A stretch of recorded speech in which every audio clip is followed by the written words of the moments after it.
Asesmen nasional dilaksanakan di semua sekolah, madrasah, dan program pendidikan kesetaraan. Sampel peserta didik yang mengikuti asesmen nasional dipilih secara acak, sedangkan kepala satuan pendidikan serta guru seluruhnya akan berpartisipasi. Bagaimanakah mekanisme kepesertaan tersebut dalam implementasi? Peserta didik akan mengerjakan 4 instrumen: asesmen literasi membaca, survei karakter, asesmen numerasi, serta survei lingkungan belajar.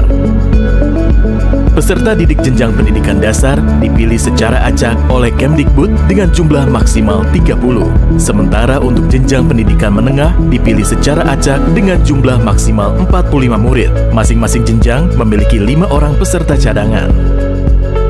Apabila ada peserta utama yang berhalangan melaksanakan asesmen nasional, maka satuan pendidikan harus sudah menginformasikan penggantian peserta utama dengan peserta cadangan selambat-lambatnya 1 hari sebelum hari pelaksanaan.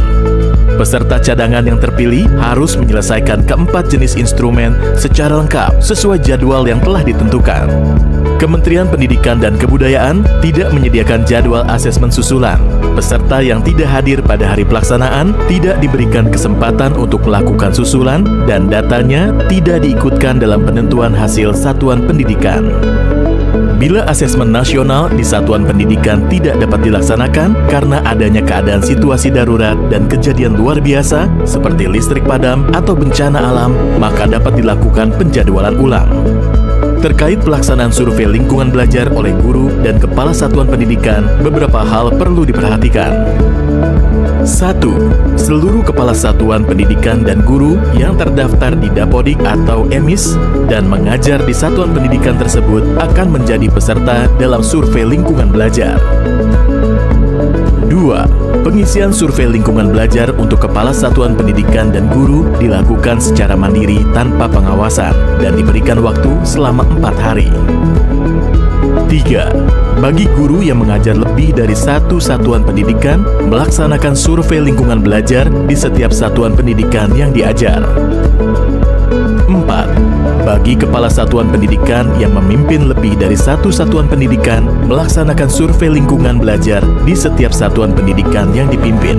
Apabila kepala satuan pendidikan yang berperan sebagai guru, maka akan mengisi survei lingkungan belajar baik sebagai kepala satuan pendidikan maupun sebagai guru.